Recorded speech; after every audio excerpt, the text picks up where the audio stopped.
The Thinker really came up at the end of season 3.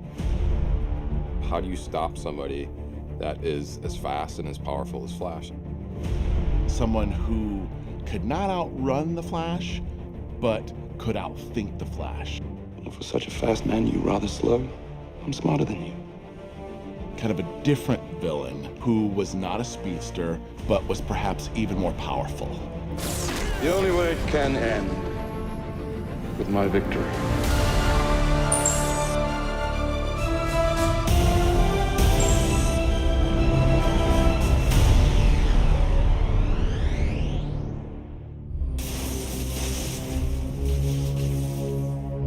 From season 1, there's a list of villains. Some become metahumans of the week, some become season-long villains. One of the main things that we wanted this year was clearly to do a non-speedster villain. Since the events of season 1, the Thinker's been planning. He knows that he needs certain types of metas to activate his plan, a new so-called enlightenment for the world. Now we find the others. When Barry went into the Speed Force, organically that became a great jumping off point for how we can pull him out of that. You've got this insanely intelligent villain. He is everything the Flash was not expecting. It's over, DeVoe. Far from it, Mr. Allen. For all of us, it was really intriguing to tell a different story about what can actually stop Barry Allen.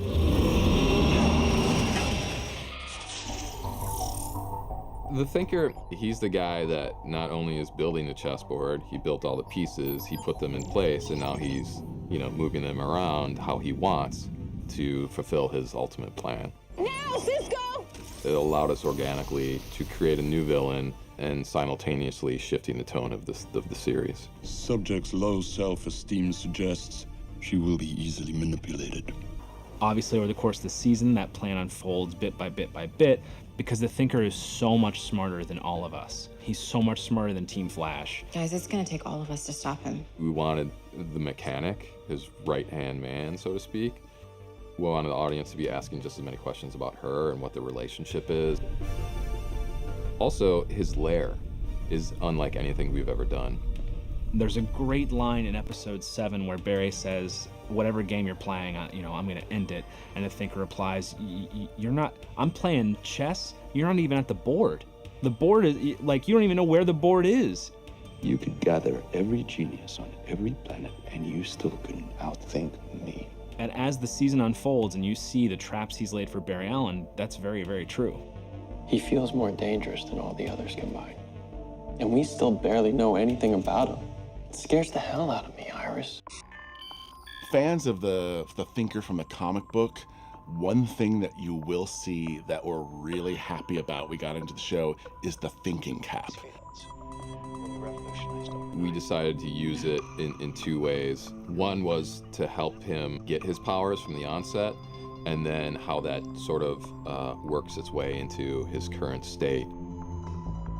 Because in the comic books, especially like in the 40s and in the Golden Age and the Silver Age stuff of the 60s, the thinking cap was how DeVoe exercised his power onto the Flash. We've built the same thing. But again, it's not used in the way I think the fans are expecting, and I think that's just been a real delight. What you see this season in episode 7 is the true origin story of DeVoe. Expanding a mind to an infinite capacity requires an expanding energy source. Where are we gonna find that kind of power?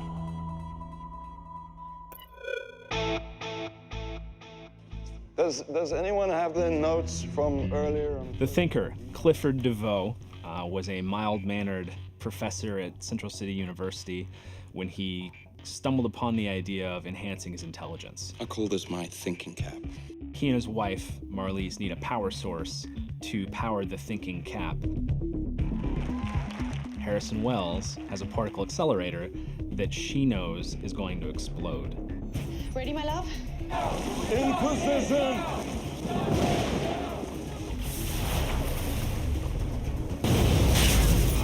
He is blasted with dark matter that fuses with his thinking cap. dark matter from the explosion, sort of catapults his brain into super intelligence.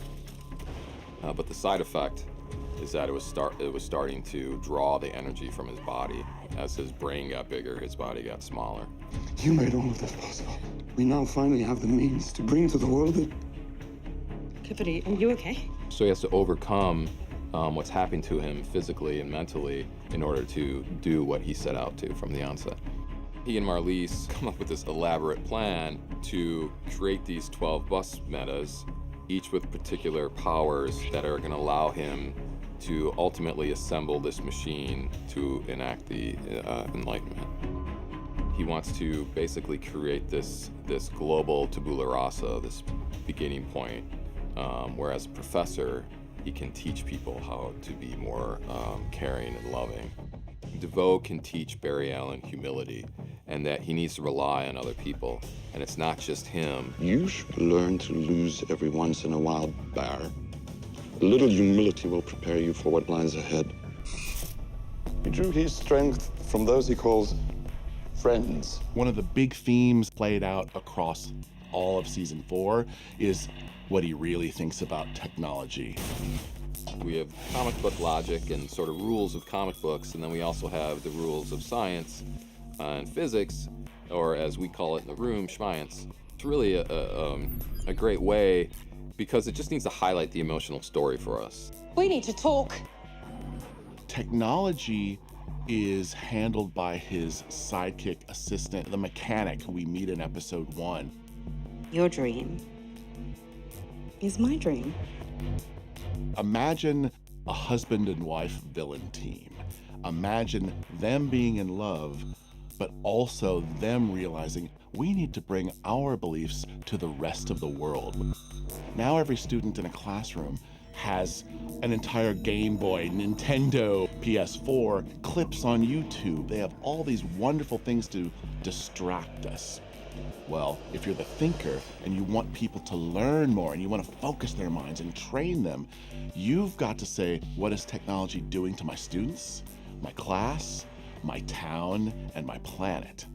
What's ironic is the thinker uses technology to control technology.